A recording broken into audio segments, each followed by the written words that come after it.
धनवान ही नहीं है तो धन का कोई मतलब नहीं है। इसलिए धन धनवान से है, धनवान धन से नहीं है। इसलिए आप विचार करना, राजा बलि हाथ जोड़ करके पांव पकड़ लिया। एक चेला जो है वो गुरु जी के लिए फूल की माला बनाकर लाया, और माला बना करके लाया और गुरु जी का पहरावे लागे हुए। अब माला उनके जो बने रहे तिवारी जी छोट रहे, और गुरु जी को मोड़ बढ़वा रहा है। अब यही माला रुक गए तो चेला कहे 2 मिनट रुक जाए, ही घर से लौटत है बगले घर रहे। और घरे में हल्के गा और निकल के आवा तो हाथे में करे बसुला रहा। बसुला जानते हैं? बसुला अल्लाह किया कि गद्दी बगल खड़ा हो गया, और वो डराएगी कि बसुला कहा करे लायक खड़ा होता है बगलिया का हो। तो कहीं गुरु जी मालावा थोड़ के छोट पड़ता है, मुड़वा बढ़वा रहा है, सोचते ही बसुलवा 2 अंगूर 4 ओरियन छोल नदी मुड़वा तुमने आई जाएगा तैया। अब बताइए, आप माला गुरु जी के लिए बनाए हैं, वो माला गुरु जी के लिए बनी है कि गुरु जी माला के लिए बने हैं? अभी तो यही निर्धारण नहीं हो पाया, और वो बंसुला लायक खड़ा हो गया है कि नहीं? इसलिए धन धनवान से है, धनवान धन से नहीं है। पांव पकड़ लिया राजा बल ने, बोले सरकार आपने मेरा साम्राज्य ले लिया है, मेरी संपत्ति आपने ले लिया है, लेकिन अभी मैं मुक्त हूं। मेरा धन आपने लिया है, लेकिन धनवान श्रेष्ठ है। आपके सामने राजा बल धनवान अभी बना हुआ है, तीसरा पग भी मैं आपको दूंगा। लेकिन एक बात बताऊं? बोले हाँ बताओ। बोले कलयुग में ऐसी परीक्षा किसी की मत लेना। भगवान ने कहा क्यों, क्या हो गया? राजा बलि ने कहा जब आप संकल्प करवा रहे थे तो 7 वर्ष के बटुक ब्रह्मचारी इतने बड़े थे, और जब मैंने संकल्प कर दिया तो इतने बड़े हो गए। इसलिए महाराज मान लीजिए अगर आपका सौदा किसी से तय होता है, 10,000 रुपए हाथ में शंकरगढ़ में जमीन तय हो गई आपकी। अब 10,000 रुपए हाथ में तय हो गई तो क्या करेगा? होगा नापत की हाथ का हिया से हाथ होते हैं, हिया से नापत कैसे करेंगे आप? तो ये तो नहीं सही है। इसलिए जब आप संकल्प कर रहे थे तो आप छोटे से थे, और संकल्प मैंने दे दिया तो इतना बड़ा स्वरूप आपने बना लिया। और इसलिए कलयुग में ऐसी परीक्षा अगर आप किसी की लोगे तो आपका नाम लेने वाला कोई नहीं बचेगा। और तुरंत लेट गया, और लेटने के बाद भगवान ने तीसरे में उसके शरीर को नाप लिया। अब देखिए राजा बलि ने अपना तन दे दिया, शरीर भगवान को समर्पित कर दिया, मन भी भगवान में समर्पित कर दिया, संपूर्ण धन भी भगवान को समर्पित कर दिया। और जब तन मन धन तीनों दे दिया तब राजा बलि से भगवान प्रसन्न हो गए। और भगवान ने कहा राजा बलि अब बताओ तुम मुझसे क्या चाहते हो? जो चाहो वो मैं तुम्हें दे दूं। राजा बलि ने रो करके कहा सरकार अब मुझे कुछ नहीं चाहिए। यम लब्ध्वा चा परम लाभम मन्यते नाधिकम ततः। आपको पाने के बाद अब मुझे कुछ चाहिए। अब कछु नाथ न चाहिए मोरे, कुछ नहीं जाहि न चाहिए कबहू कछु तुम सन सहज स्नेह। और विंध्यावली बगल में बैठी हुई हैं, दोनों प्राणी भगवान का दिव्य दर्शन कर रहे हैं। और रानी विंध्यावली ने अपने राजा बलि से कहा सरकार जीवन भर भजन आपने किया और दिव्य दर्शन मुझे मिल रहा है, कितना बढ़िया बात है। कभी कभी ऐसा सौभाग्यशालियों को मिल जाता है। एक बार गोस्वामी तुलसीदास जी महाराज जब रामचरितमानस की रचना करी तो काशी के विद्वान थोड़ा उनसे जलने लगे, ईर्ष्या करने लगे। कुछ लोगों ने 2 चोर नियुक्त किए, 100-100 रुपए उन चोरों को दिया, स्वर्ण मुद्राएं। चोरों ने कहा करना क्या है? बोले वो 80 घाट पर जो महात्मा है गोस्वामी तुलसीदास जी जानते हो? बोले हाँ। बोले उनकी कुटिया में एक ग्रंथ रखा हुआ है जिसका नाम रामचरितमानस है। बोले फिर उन ज्ञानियों ने उन चोरों से कहा ये 100 रुपए ले लो और जाओ उस ग्रंथ को चुरा ले आओ, और अगर ग्रंथ को चुरा ले आओगे तो 100-100 रुपए और दूंगा। अब चोर अपने मन में सोचता है कि ये कुटिया में जाके चोरा के लाओ, कौन बहुत कठिन काम है, तो बड़ा आसान है यार, 100-100 मुद्राएं मिल गई सोने की, बढ़िया हो गया। उन्होंने कहा बाबा चिंता मत करो, अभी रात में ही आ जाती है वो, ये सब तो मेरे दाहिने बाएं हाथ का खेल है महाराज, चोरी करना।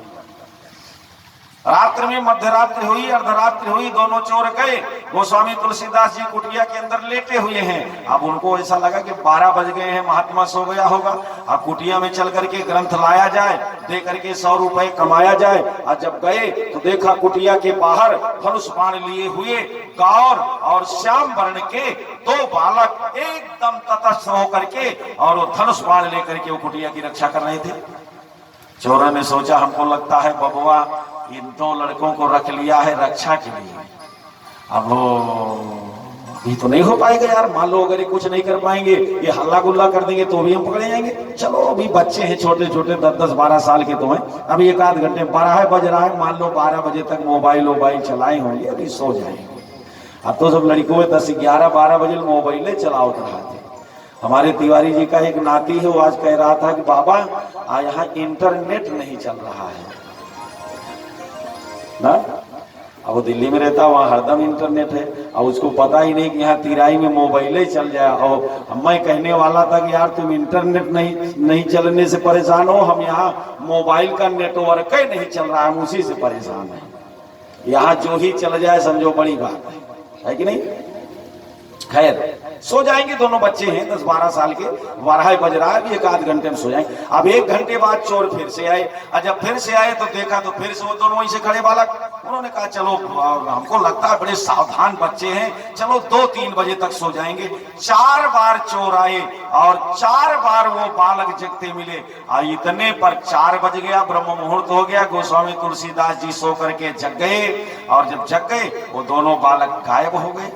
आज चोरों ने अपने मन में विचार किया, दोनों ने आपस में कहा यार ये दोनों जो बच्चे हैं ये तो बहुत कठिन है। बोले क्या हुआ? दूसरे ने कहा बात ये है कि अगर इन दोनों बच्चों को अपनी गोल में मिला लिया जाए तो ये बहुत तेज लड़के, रात भर यार ये खड़े होकर जगते रहे, इसका मतलब ये हमसे तुमसे ज्यादा बढ़िया चोर हो सकते हैं, और किसी तरह से इनको कुछ रुपए दे करके अपनी गोल में मिलाया जाए। बोले चलिए ठीक है। कैसे? बोले जो बाबा कुटिया में रहता है उसको 500 रुपए सुबह दिया जाए, और कह दिया जाए भाई कोई दूसरा पहरेदार रख लो, दोनों बच्चों को हमको दे दो, तो बाबा रुपया पा जाएगा, बच्चों को दे देगा, दूसरा कोई बुला लेगा, अच्छा हो जाएगा। प्रातः काल दोनों चोर गए और गोस्वामी तुलसीदास जी के पास गए, प्रणाम किया, बोले बाबा जी ये 500 रुपए आप लीजिए। बोले भैया ये किस बात के हैं, हमको तो कोई 10 रुपए भी नहीं देता, आप 500 स्वर्ण मुद्राएं दे रहे हो, बात क्या है?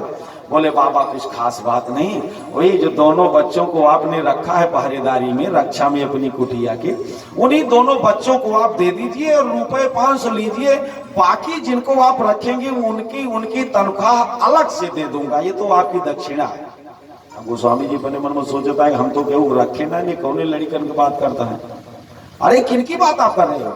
अरे बाबा आप मजाक मत करो, विनोद मत करो, वही दोनों बच्चे जो श्याम गौर के हैं, धनुष बाण लिए रहते हैं, और वो सारी रात आपकी कुटिया के दरवाजे पर खड़े रहे और वो आपकी कुटिया की रक्षा करते रहे। आप जब जग गए तो वो भी चले गए।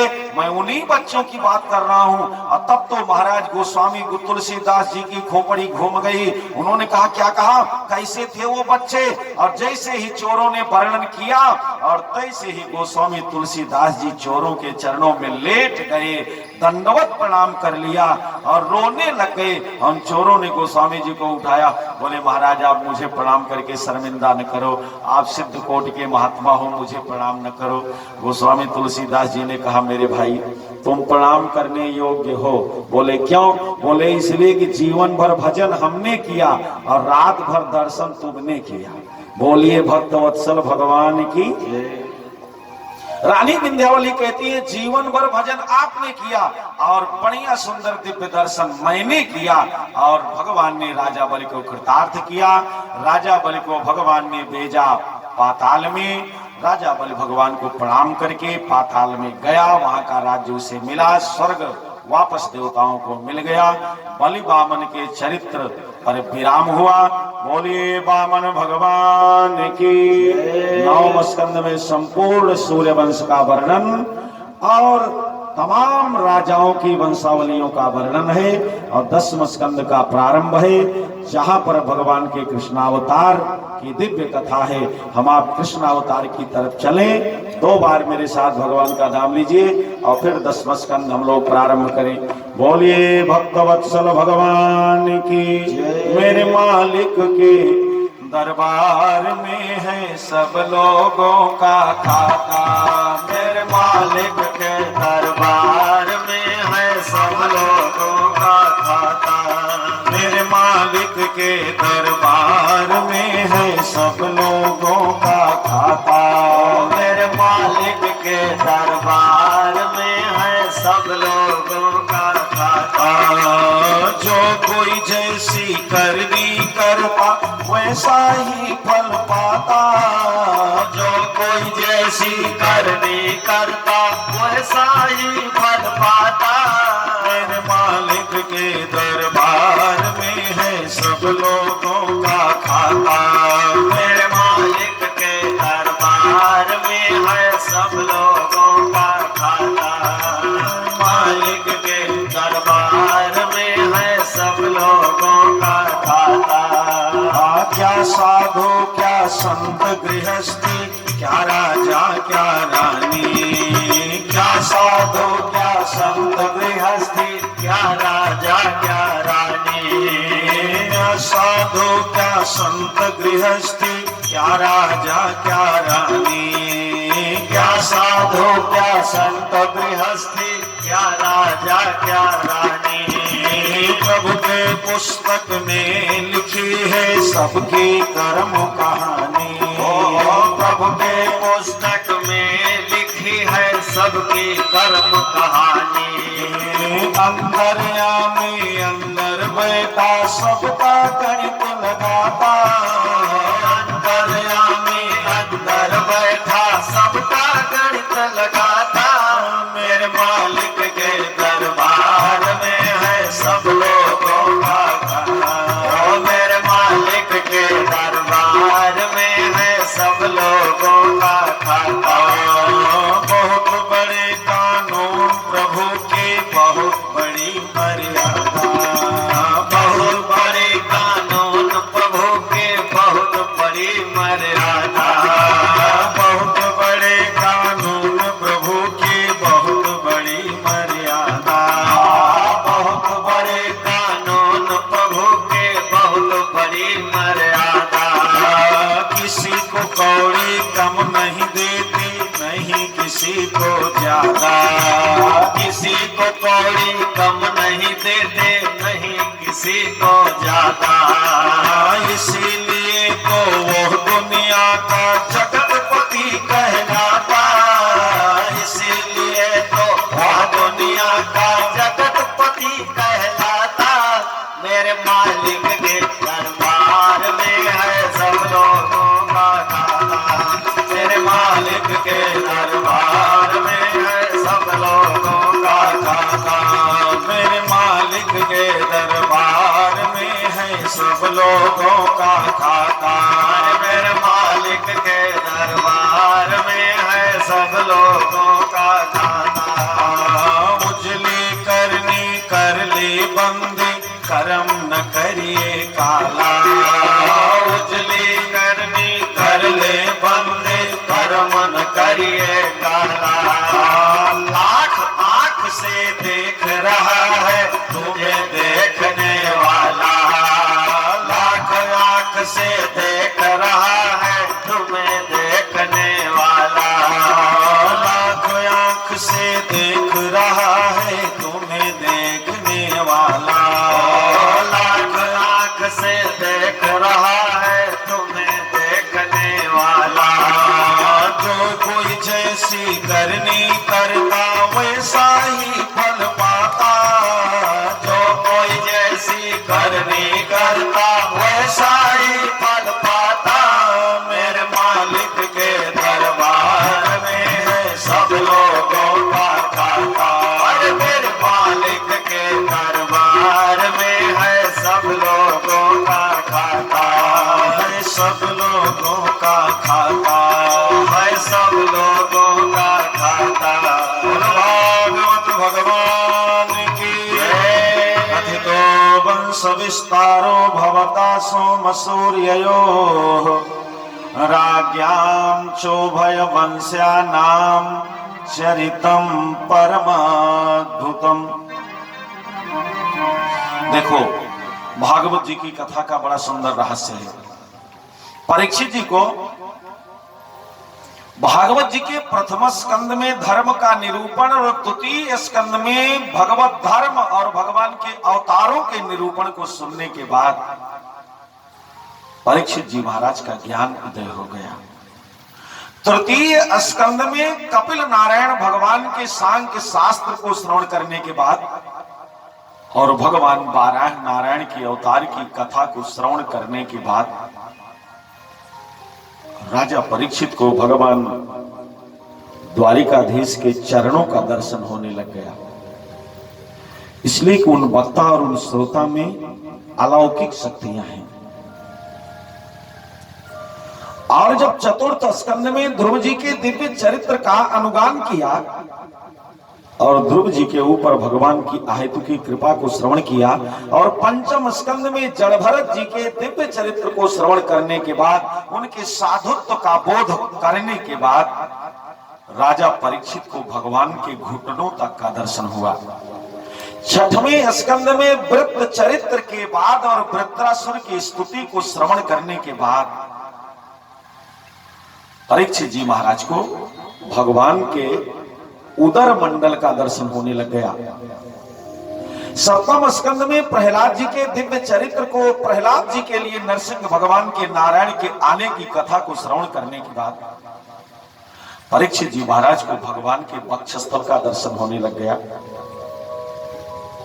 और अष्टम स्कंध में वामन भगवान की राजा बलि पर कृपा को देखने के बाद परीक्षित जी महाराज को भगवान के ग्रीवा तक का दर्शन होने लग गया और मुख मंडल का दर्शन अभी नहीं हुआ।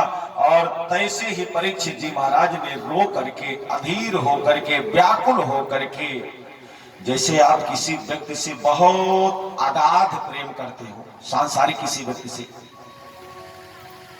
उसके बिना आप एक क्षण भी न रह पाते हो और वो आप उसको न देख पावे, उसके किसी वस्त्र को या उसके किसी अंग को आप देख पा रहे हो, संपूर्ण अंग को आप नहीं देख पा रहे हो और वो आपके सामने हो, जैसे आप अधीर हो जाओगे उसको देखने के लिए, उससे मिलने के लिए व्याकुल हो जाओगे, वैसे ही परीक्षित जी महाराज के सामने भगवान के संपूर्ण अंग का दर्शन को हो रहा है, लेकिन भगवान के मुख मंडल का दर्शन नहीं हो रहा है।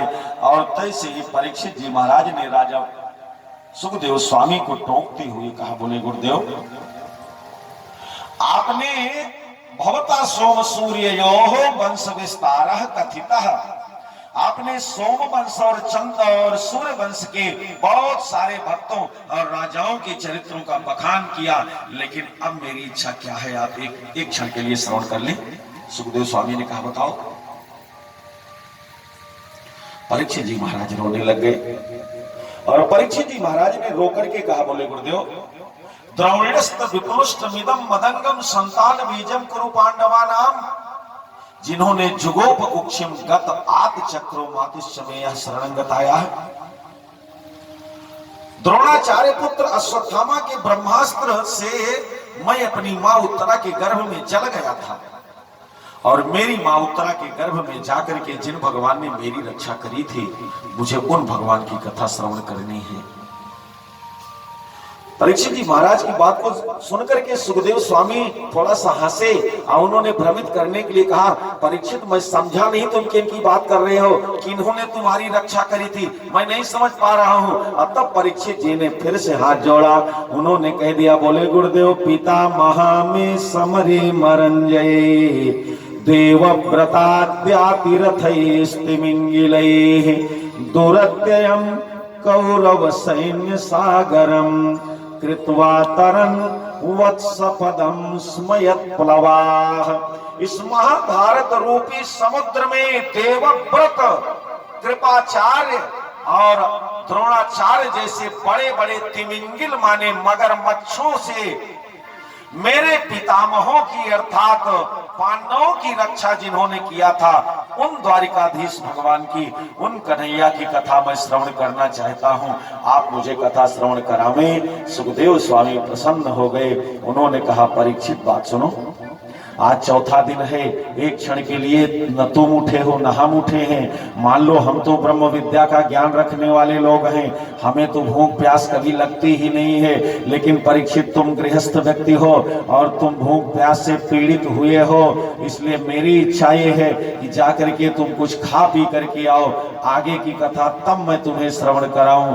परीक्षित जी महाराज, राजा परीक्षित जी सुखदेव स्वामी से कहते, गुरुदेव भूख और प्यास से ही मैं पीड़ित था। जब समीक ऋषि के आश्रम में गया था, मरा हुआ सर्प उनके गले में डाल दिया था। अगर मुझे भूख प्यास न लगी होती तो मुझे क्रोध न आता, और क्रोध न आता तो मैं उनके गले में मरा हुआ सर्प न डालता और मुझसे इतना बड़ा अपराध न होता। इसलिए अब पिबंतम तन मुखाम भोज चितम हरि कथामृतम, अब मुझे भूख प्यास नहीं लगती है। अब आपके मुख से जो कथामृत की वर्षा हो रही, इस कथामृत का पान करके मुझे भूख प्यास नहीं लगती। मुझे भगवान के दिव्य रसायन का अनुपान करावे। और जैसे ही कहा तैसे ही सूत जी महाराज कहते हैं, बोले एवं निशम्य भृगुनंदन साधुवादम वैयासकी स भगवानथ विष्णुरातम प्रत्यर्च कृष्ण चरितम कलिकल्म सघनम व्याहर तुमारभत भागवत प्रधाना एवं निशम्य भृगुनंदन साधुवादम। सुखदेव स्वामी ने परीक्षित जी की बात को सुना।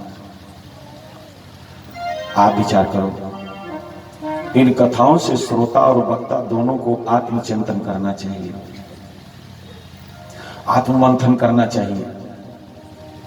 वक्ता को यह सोचना चाहिए कि क्या सुखदेव स्वामी जी के 1000वें हिस्से पर भी मेरा जीवन है, जबकि उनसे बड़े मंच पर हम लोग बैठते हैं, उनसे ज्यादा अपने को विद्वान आपके सामने बता रहे हैं। लेकिन आत्मचिंतन करने की आवश्यकता है महाराज। श्रोताओं को परीक्षित जी के चरित्र से ये अपने हृदय में मंथन करना चाहिए कि क्या उन परीक्षित जी के 100वें हिस्से पर भी मेरा जीवन है। खैर, आप अगर आप मंथन करोगे तो निश्चय ही कुछ न कुछ आपके जीवन के लाभकारी होगा। इसलिए सुखदेव स्वामी ने राजा परीक्षित को सुना एवं निशम्य, ऐसा सुन करके, कैसा सुना जैसा परीक्षित जी ने कहा। और जब सुना तो वैयासकी ही स भगवानथ विष्णुरातम। देखिए 3 रात भागवत जी में है, 3 ही रात हैं। रात शब्द ये रत एव राता, जैसे व्रत एव व्राता वैसे रत एव राता, ये वेदांत का शब्द है। ये भगवान के लिए इन शब्द का प्रयोग होता है, विशिष्ट महापुरुषों के लिए इन शब्दों का प्रयोग होता है। और भागवत में 3 ही पात्र हैं जिनके नाम में रात शब्द लगाया गया है। वैयासकी ही स भगवानथ विष्णुराता। क्या बात, विष्णुरात कौन है? बोले विष्णुरात नाम है परीक्षित जी का। परीक्षित जी कौन है? विष्णुरात, ये पहले है। और दूसरे नंबर पर देवरात। देवरात नाम किसका है? बोले परम भागवत भीष्म जी महाराज को भागवत जी में देवरात कहा गया। और ब्रह्मरात, ब्रह्मरातो विचार्य, ब्रह्मरात माने सुखदेव स्वामी।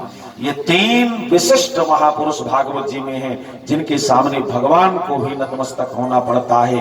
ब्रह्मरात सुखदेव जी, विष्णुरात परीक्षित जी, देवरात भीष्म जी। इसलिए आज परीक्षित जी महाराज की बात को सुनकर के सुखदेव स्वामी प्रसन्न हो गए और प्रसन्नता में प्रत्यर्च कृष्ण चरितम कलिकल्म सघनम। इस कराल कलिकाल के कलमश को क्षण भर में नष्ट कर देने वाली जो भागवत जी की कथा है, उस भागवत जी की कथा के माध्यम से भगवान के जन्म के उपक्रम को प्रारंभ कर दिए हैं।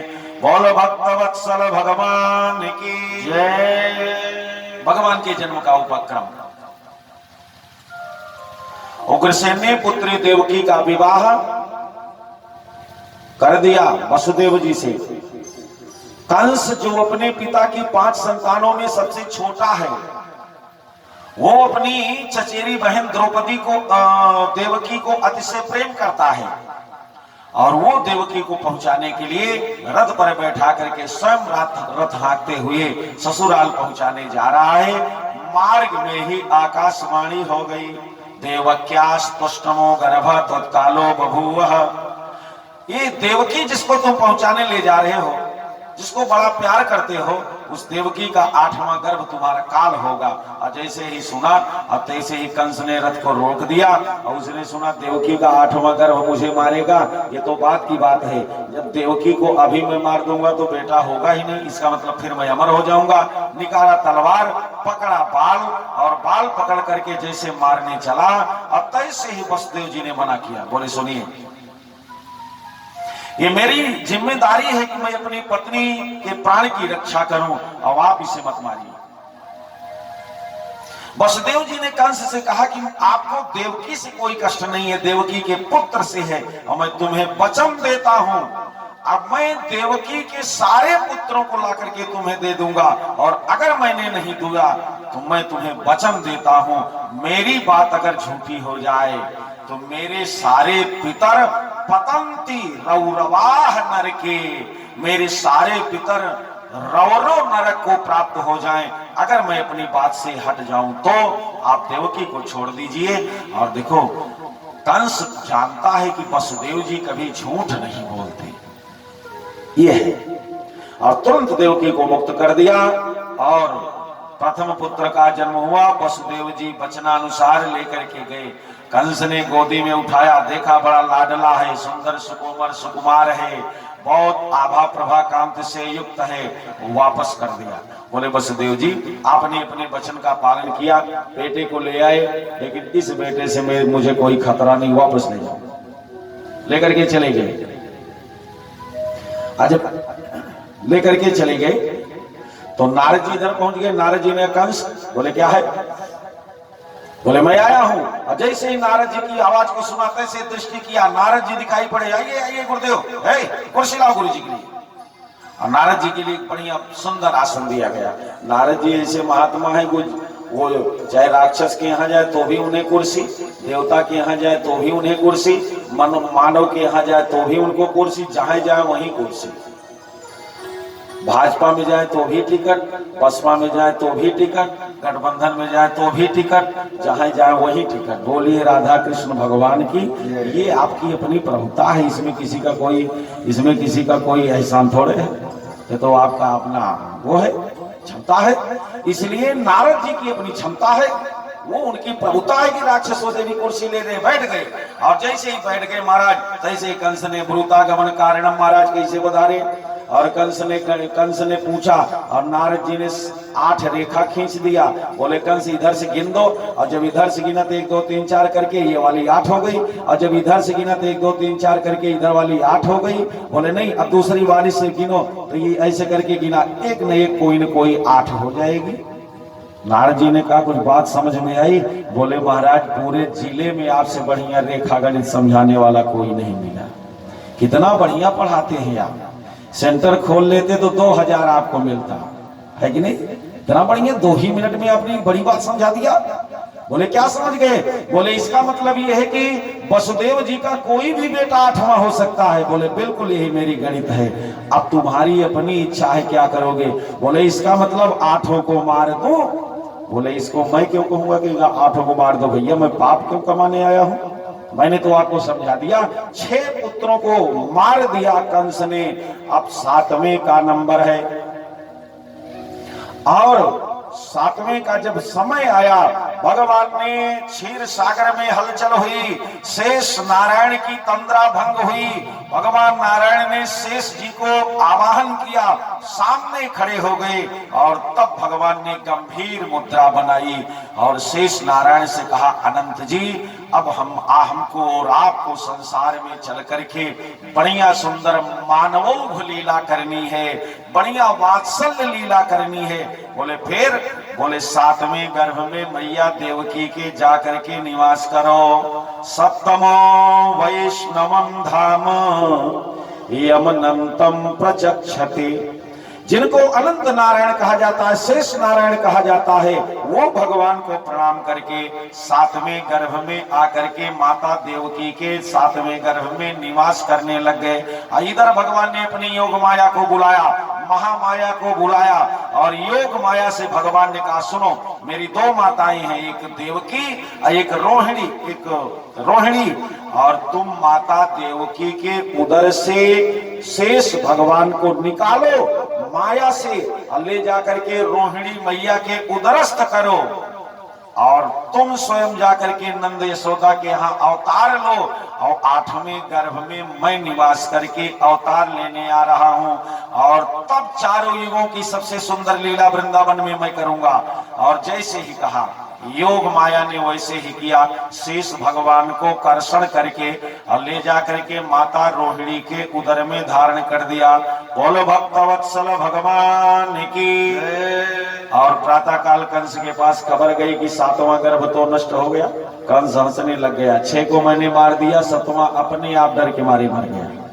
अब नंबर 8 में कहा रहा है, सावधान रहना। और इधर योग माया स्वयं जाकर के नंद यशोदा के यहाँ यशोदा मैया के गर्भ में पल रही हैं, और इधर भगवान नारायण स्वयं 8वें गर्भ में आकर के निवास कर रहे हैं। सुखदेव स्वामी कहते हैं, बोले सादेव की सर्व जगन निवास। सारी सृष्टि का निवास कहाँ है? बोले भगवान के उदर में। और भगवान का निवास कहाँ है? बोले मैया देवकी के उदर में, इसलिए सादेव की सर्व जगन निवास। सारे संसार का निवास, सारी सृष्टि का निवास आज माता देवकी के उदर में है, अर्थात भगवान स्वयं पल रहे हैं। सारे देवताओं को लेकर के भगवान भोलेनाथ यक्ष विद्याधर चारण ब्रह्मादिकों को लेकर के आए, और भगवान शिव ने कहा सुनो, भगवान के आने का समय है, बड़े चुपके से भगवान आ रहे हैं, और हम लोग वहां तो नहीं चल सकते हैं, लेकिन आकाश में स्थित होकर के भगवान के आने के उपक्रम में हम लोग भगवान की स्तुति कर लें। और भोलेनाथ ने ब्रह्मादिकों के साथ स्तुति किया। बोले सत्य व्रतम सत्य परम त्रिसत्यम सत्य से योनिम निहितम च सत्य। स्तुति किया, सारे वेदों ने भगवान की स्तुति किया, सारे पुराणों ने, श्रुतियों ने, ब्रह्मादिकों ने, इंद्रादिकों ने, भगवान भोलेनाथ ने सबको लेकर के स्तुति किया। सब देव चले महादेव चले, लय लय फूलवन के हार हो, आओ कान्हा नागरिया। सब देव चले महादेव चले, लय लय फूलवन के हार हो, आओ श्यामा नागरिया। सब देव चले महादेव चले, लय लय फूलवन के हार हो, आओ श्यामा नागरिया। सब देव चले महादेव चले, लय लय फूलवन के हार हो, आओ श्यामा नागरिया। शिव शंकर ने आगे बढ़कर अपना डमरू बजाया। शिव शंकर ने आगे बढ़कर अपना डमरू बजाया। गंधर्वों ने ताल मिलाकर प्रभु की स्तुति गाया। गंधर्वों ने ताल मिलाकर प्रभु की स्तुति गाया। सब हरसी रहे मेघ बरसी रहे, अमृत के भरत बुहार हो, आओ श्यामा नागरिया। सब हरसी रहे मेघ बरसी रहे, अमृत के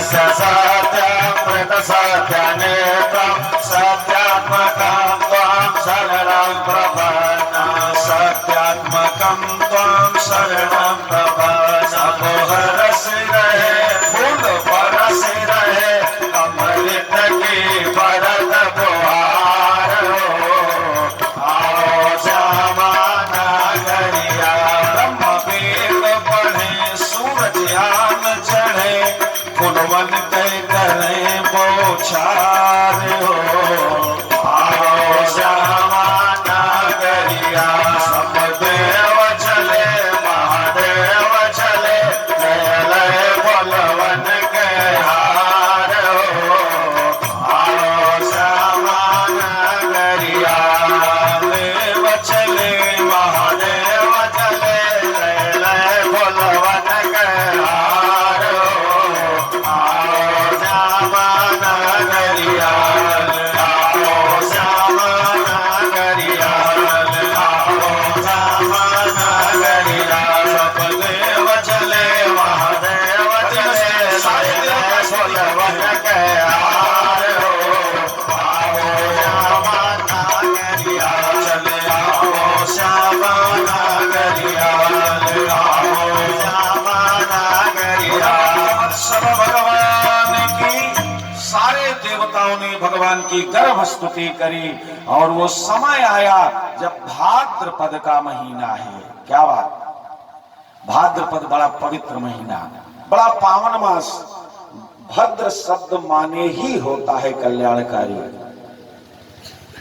लेकिन भद्र शब्द माने कल्याणकारी होती न जाना कि अब भद्र जहां लाग रहा वहीं वहां कल्याण हुई है।